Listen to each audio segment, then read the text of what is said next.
ఇప్పుడు రాజా రవీంద్ర గారిని మాట్లాడవలసిందిగా రిక్వెస్ట్ చేస్తున్నాం. మీరు కూడా తమిళ్లో తెలుగులో చెప్తారా? అందరికీ వణక్కం. ఇక్కడికి విచ్చేసిన అందరికీ నా నమస్కారం. ఈ 11 సినిమా అక్బర్ గారు తమిళ్లో మంచి ప్రొడ్యూసరు, ఆయన ఆడిటరు, చాలా ఇన్ఫ్లుయెన్స్ ఉన్న వ్యక్తి తమిళ్లో. ఆయన ఈ టేస్ట్తో ఈ సినిమా చేశారు. అలాగే సార్ లోకేష్ సార్, మీకు ఈ కథ ఎలా ఐడియా వచ్చిందో నాకు అర్థం కావట్లే. చాలా చాలా బాగుంది. వినగానే షాక్ తిన్నాం. ఇంతకుముందు ఎప్పుడు ఇటువంటి స్క్రిప్ట్ వినలా. ఇప్పుడు మహారాజా సినిమా చూసి 2 రోజుల నుంచి నిద్ర పట్టట్లే నాకు. ఎలాగొచ్చింది ఈయనకి ఈ ఐడియా, ఈ కథ ఏంటని. ఈ కథ కూడా 11 కూడా ఆ రేంజ్లోనే ఉంటుంది. కథలో ట్విస్ట్లు కానీ, టెన్షన్ కానీ ప్రతిదీ. All the best sir. అలాగే నవీన్ చంద్ర గారి గురించి చెప్పక్కర్లేదు.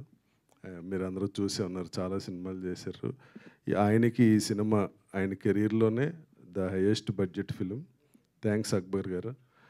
అలాగే మీరు అందరూ ఈ సినిమాని ఆదరిస్తారని మనస్ఫూర్తిగా కోరుకుంటున్నా. All the best 11 team. Thank you.